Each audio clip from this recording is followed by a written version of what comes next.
जैसा कि आज का जो लेक्चर है हमारा मेल्टिंग है ना, मेल्टिंग पॉइंट्स क्या है, मेल्टिंग पॉइंट है ना। मेल्टिंग पॉइंट क्या है, देखो सबसे पहले तो हमने स्टेट्स ऑफ मैटर पढ़ा था, सॉलिड लिक्विड गैस। तो उनके जो ये स्टेट्स हैं, सॉलिड स्टेट या लिक्विड स्टेट या गैसेस स्टेट, तो अलग अलग सबस्टांस के अलग अलग स्टेट्स होंगे है ना, ओवर रूम टेम्परेचर। जनरली ये किसी भी टेम्परेचर को चेंज करने पर है ना, किसी भी सबस्टांस का अगर हम टेम्परेचर चेंज करते हैं तो क्या होता है, उनके स्टेट्स में चेंज आएगा ना। उसमें से पहला जो हम देख रहे हैं वो है क्या है, मेल्टिंग है ना, मेल्टिंग।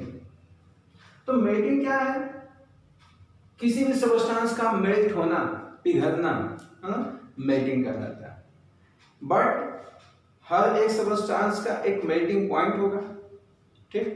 तो मेल्टिंग पॉइंट क्या है ना, ये हम चीजें आज जानते हैं कि मेल्टिंग पॉइंट क्या है। Melting point, the temperature at which a solid substance melts and converted into liquid at atmospheric pressure। समझा? कोई भी सबस्टांस है ना, सॉलिड फॉर्म में है, क्योंकि मेल्ट तो सॉलिड ही होगा ना, सॉलिड फॉर्म में है और वो हमने उसको हीट अप्लाई किया, ठीक है। रूम टेम्परेचर भी हीट में आ सकता है और भी कोई फॉर्म हीट में आ सकता है, जैसा जो सबस्टांस है उसका मेल्टिंग पॉइंट्स के हिसाब से उसकी हीट। तो मेल्टिंग पॉइंट के हिसाब से जो उसकी हीट है ना, जो हीट आपका आ रहा है मेल्टिंग पॉइंट के हिसाब से उसकी हीट है। तो मेल्टिंग पॉइंट जैसे आपका आइस है ना, तो आइस का मेल्टिंग पॉइंट क्या है, 0 डिग्री सेल्सियस, ठीक है ना। आप सोच रहे होंगे कि 0 डिग्री सेल्सियस तो इसका फ्रीजिंग पॉइंट भी है। 0 डिग्री सेल्सियस में तो ये फ्रीज होता है, जमता है। वाटर का आइस में कन्वर्जन फ्रीजिंग पॉइंट जो है वो 0 डिग्री सेल्सियस है, 0 डिग्री सेल्सियस है। लेकिन 0 डिग्री सेल्सियस पर ही आइस भी वाटर में कन्वर्ट होना स्टार्ट होता है, ठीक है ना।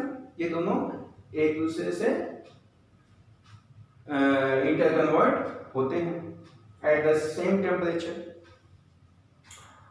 तो मेल्टिंग पॉइंट आइस का क्या है, 0 डिग्री सेल्सियस है ना, 0 डिग्री सेल्सियस। 0 डिग्री सेल्सियस का मतलब क्या हो गया, अगर आप इसको एसआई यूनिट में देखें तो क्या हो गया, 273 केल्विन है ना, 273 केल्विन, ठीक है।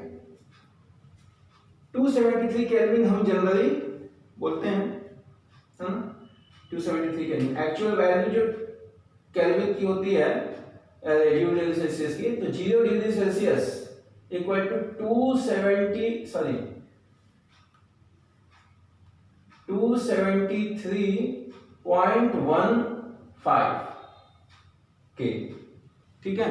लेकिन यहां से अगर आप नियरेस्ट लेते हैं तो 5 हटा तो 1 की जगह 2 हो गया और 2 भी हट गया तो 273। तो ऑर्डिनरी टेम्परेचर पर जैसे जनरली हम जो कैलकुलेशन के लिए यूज करते हैं वो आपका आता है 273 केल्विन, ठीक है। 273 ही लेकर के हम काम करते हैं, ठीक।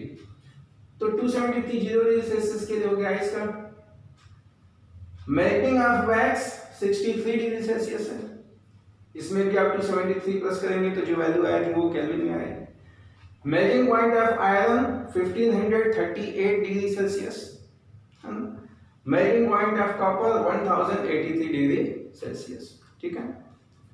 तो मेल्टिंग पॉइंट क्या होगा, हर एक सबस्टांस का एक मेल्टिंग पॉइंट क्या होगा, फिक्स होगा है ना। Melting point means the temperature at which the particular substance convert into liquid है ना।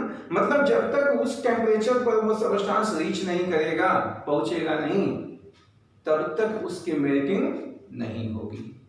क्लियर, ठीक। यानी कि आइस जब तक 0 डिग्री सेल्सियस पर नहीं जाएगा जैसे -4 -10 माइनस, तो तब तक वो आइस है। लेकिन जैसे ही आइस 0 डिग्री सेल्सियस पे आया, वो मेल्ट होना, उसके मॉलिक्यूल्स में मेल्टिंग स्टार्ट हो जाएगी। Water molecules started to melt, है ना, मेल्ट होना स्टार्ट हो जाएंगे। मेल्टिंग पॉइंट वैक्स में भी वही होगा कि जैसे ही 63 डिग्री सेल्सियस रीच करेगा, वैक्स के जो आपकी वैक्स है वो क्या होना होगा, शुरू हो जाएगा, मेल्ट होना स्टार्ट हो जाएगा। इसी तरह से आयरन भी मेल्ट होना स्टार्ट होगा at the temperature of 1538 degree Celsius, and copper also. Means ये पॉइंट क्या है, मेल्टिंग पॉइंट्स हैं, ठीक है। यानी कि conversion of substance from solid to liquid, that particular temperature at which this phenomena happen is melting point, ठीक है। यहां देखिए आइस, आप देख रहे हैं ना डायग्राम में, आइस का एक टुकड़ा, एक क्यूब, आइस क्यूब, एक आइस क्यूब यहां पे रखा हुआ है एक पॉट में, और उसमें आप देख रहे हैं कि ये आइस हो गया, ठीक है ना, आइस क्यूब, और ये जो है वाटर, मतलब लिक्विड। वाटर तो आइस भी वाटर का ही फॉर्म है, लेकिन वाटर कहने का मतलब क्या है, लिक्विड से कहने का मतलब है लिक्विड, है ना, वाटर इन लिक्विड फॉर्म और water in ice form. Ice form में वाटर है, वाटर का ये आइस फॉर्म है, वाटर का ये लिक्विड फॉर्म है, ठीक है ना। तो कैसे हुआ, यहाँ पे हमें हीट अप्लाई करने की जरूरत नहीं पड़ी अलग से, क्योंकि already it is the room temperature we have kept ना, and room temperature is what, ये आपका जो आइस है, ice melting now at room temperature that is 25 degree Celsius और 298 केल्विन, ठीक है, 25 डिग्री सेल्सियस और 298 केल्विन, ठीक है। मेल्टिंग नाउ, हम क्या बोल रहे हैं, आप समझ रहे हैं बात को, मेल्टिंग नाउ यानी कि अभी जो मेल्ट हो रहा है, आपको आइस यहाँ जो दिख रहा है, ऐसे आपने एक पॉट लिया, उसमें आइस डाल दिया, तो वो क्या हो रहा है, ये टेम्परेचर हमारा क्या है, रूम टेम्परेचर है। तो रूम टेम्परेचर का मतलब हम जनरली कंसीडर करते हैं 25 डिग्री सेल्सियस से, लेकिन आप जान रहे हैं कि actually the melting point of ice is started as this temperature. Ice का एक्चुअल मेल्टिंग पॉइंट इसी पे स्टार्ट हो जाता है, तो यहाँ तो ऑब्वियसली अपने आप ही मेल्ट होना शुरू होगा, अलग से हमें हीट देने की जरूरत नहीं पड़ेगी, ठीक है ना। Okay, like the same it is having, ठीक है। तो इस तरीके से आप देख रहे हैं, अब मेल्टिंग पॉइंट्स में जब ये मेल्ट हो रहा है, तो जाहिर सी बात है कि आप एक चीज देखेंगे कि एक डायग्राम आप देखिए यहाँ पे, ये आइस क्यूब है ना, आइस क्यूब। अब आइस क्यूब में ये जो पार्टिकल्स हैं, वाटर के जो मॉलिक्यूल्स हैं, वो एक दूसरे से टाइटली पैक्ड है ना मेल्टिंग पॉइंट। अरे ऐसे नॉर्मली जो आइस क्यूब के हैं, ये जो पार्टिकल्स हैं, इंटरमॉलिक्यूलर स्पेस इसमें एकदम नहीं होगा, इंटरमॉलिक्यूलर स्पेस इसमें बहुत ही कम होगा, है ना। वाटर मॉलिक्यूल्स, हाँ, tightly packed,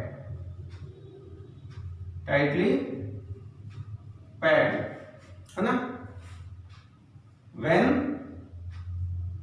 in solid form, ठीक है। सॉलिड फॉर्म में जब ये है ना, आइस क्यूब है ये, है ना, आइस क्यूब, ये आइस क्यूब, जहां पे ये जो था आइस क्यूब के अंदर हम दिखा रहे हैं आपको कि जो वाटर मॉलिक्यूल्स हैं वो एक दूसरे से टाइटली पैक्ड हैं, इंटरमॉलिक्यूलर स्पेस बिल्कुल भी नहीं है, नहीं के बराबर है, और इनका मतलब कि इनके इंटरमॉलिक्यूलर स्पेस नहीं है, और ये क्या हो जाएगा, इंटरमॉलिक्यूलर फोर्स वो ज्यादा होगा, क्योंकि एक दूसरे से टाइटली पैक्ड है, अट्रैक्शन है। जैसे ही ये हमने हीट अप्लाई किया इस पर, जैसे हमने इस पर हीट अप्लाई किया, हीट, ठीक है ना, हीट अप्लाई करने का मतलब ये नहीं कि हम हीट दें तभी, ऐसे भी तो हम हीट मिल रही है ना, रूम टेम्परेचर से हीट टेम्परेचर बढ़ ही रहा है, तो हीट अप्लाई किया हमने जैसे ही, ये क्या हो गए, फ्री फॉर्म में हो गए, फ्री। अब ये दूर दूर हो गए, है ना, दूर दूर हो गए। दिख रहा है आपको कि जैसे ही हमने इस पर हीट अप्लाई किया, है ना, दिख रहा है आपको, हीट अप्लाई किया तो ये क्या हो गए, they have got certain distance, एक डिस्टेंस इनके मॉलिक्यूल्स के बीच में आ गई, यानी कि इंटरमॉलिक्यूलर स्पेस आ गया, इंटर मॉलिक्यूलर स्पेस आ गया इनके बीच में, ठीक है। तो जब इंटरमॉलिक्यूलर स्पेस आ गया इनके बीच में, तो जाहिर सी बात है कि ये क्या हो जाएंगे, मेल्टिंग होना स्टार्ट हुए, तब इनके बीच में इंटरमॉलिक्यूलर स्पेस आए, क्योंकि सॉलिड से क्या हो गई है, लिक्विड में कन्वर्ट हो गए, सॉलिड से लिक्विड में कन्वर्ट हो गए, यानी कि अब ये क्या हो गया, वाटर। अब ये वाटर लिक्विड फॉर्म में आ गया, ये वाटर फॉर्म में आ गया, वाटर लिक्विड फॉर्म में आ गया है, ठीक है ना। तो ओवरऑल मेल्टिंग पॉइंट्स क्या होता है, मेल्ट कैसे होता है, मेल्ट होता है तो उसमें फिनोमेना क्या होती है, मॉलिक्यूल्स की पोजीशंस क्या हो जाती है वहां पे, है ना, ये सब चीजें आपको इस लेक्चर में हमने बताया कि मेल्टिंग पॉइंट में क्या होता है, ठीक है ना। अलग अलग सबस्टेंस का एक मेल्टिंग पॉइंट होगा, है ना, एक फिक्स मेल्टिंग पॉइंट होगा, ठीक है। So I hope so you have understand the whole topics about the melting point, है ना, कंप्लीट टॉपिक आपको समझ में आया होगा, है ना। And if further any query, then you can comment me. Okay? Thank you. Have a nice day.